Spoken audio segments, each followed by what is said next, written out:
ही diagram इथून अशी सुरू होते, हा एक अँगल ह्या डायग्रामचा, इथून परत हा दुसरा अँगल आणि इथून हा तिसरा अँगल, असे 3 भागात ही डायग्राम आपण डिवाइड करू. त्यातलं पहिला स्टार्टिंग पॉईंट आहे. समजा असा एखादा देश आहे की जिथं औद्योगिकरणाचं प्रमाण जास्त आहे, इंडस्ट्रियलायझेशन. मग जर उद्योग जास्त असतील डेव्हलप, तर वस्तू सेवांचं उत्पादन मान्य आहे का? जेवढं वस्तू सेवांचं उत्पादन जास्त तेवढं का? कारण ह्याची डेफिनेशनच काय? एका आर्थिक वर्षात देशात निर्माण होणाऱ्या सर्व अंतिम वस्तू व सेवांची पैशातील बेरीज म्हणजेच काय? जेवढं उत्पादन जास्त तेवढं जीडीपी, हे जेवढं जास्त तेवढं दरडोई उत्पन्न. आता मिळालं का? मागच्या कन्सेप्टचा संदर्भ आला का इथं?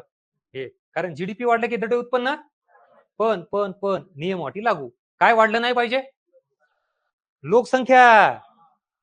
म्हणजे दरडोई उत्पन्न वाढ ही फक्त राष्ट्रीय उत्पन्नावर अवलंबून आहे का? 2 फॅक्टर अवलंबून आहे. नंबर 1 राष्ट्रीय उत्पन्न, नंबर 2 मग काय जास्त आहे त्याच्यानुसार दरडोई उत्पन्न वाढ किंवा घट डिसाइड होईल. क्लिअर? हा. राहणीमानाचा दर्जा, शिक्षण, आरोग्य. बर. आता जन्मदर, मृत्यूदर दोन्ही दोन्ही नाही, इथे प्रिंट मिस्टेक झाली. दोन्ही काही प्रिंट मिस्टेक झाली नाही. शिक्षणामुळे, साक्षरतेमुळे काय होतं माहिती का? अवेअरनेस वाढतो, जन्मदर कमी होतो आणि आरोग्याच्या सुविधा तुम्ही चांगल्या केल्यामुळे मृत्यूदर, म्हणजे दोन्हीही.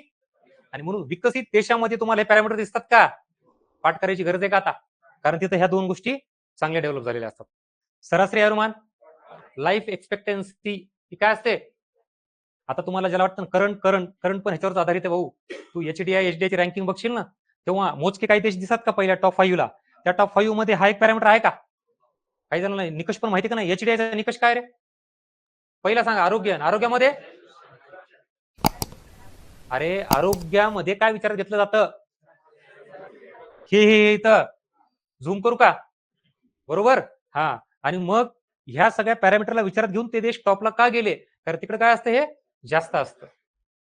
सरासरी आयुर्मान म्हणजेच देशात जन्माला येणारं मूल सरासरी किती वर्ष जगेल, ही एक तिथलची कंडिशन बघून डिसाईड केलं जातं. आणि आपल्याकडे बघायला गेलं तर उद्याची गॅरंटी नाही म्हणा सर, कुठं पुढचं. सो विकसित आणि अविकसित देशामध्ये हा फरक आहे. या इकडे आता जर समजा तिथं दरडोई उत्पन्न वाढतंय, व्यक्तींचं आहे सगळं उत्पन्न, रोजगार मिळतो सगळं, तर त्यांचा उत्पन्न नफा काय होईल? म्हणजे मला जे आधी पैसे मिळाले त्यापेक्षा थोडे जास्त पैसे मिळतात. नफा वाढला की मग काय होईल?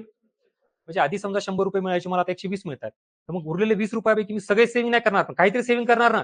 म्हणजे इन्कम वाढले तर काय होतं? आणि बचत हळूहळू करून त्याचे मी 1 लाख रुपये तयार केले, तर ते 1 लाख म्हणजे काय झाले? It is called as capital formation. So capital फॉर्मेशनला महत्वाचा फॅक्टर कुठला आहे?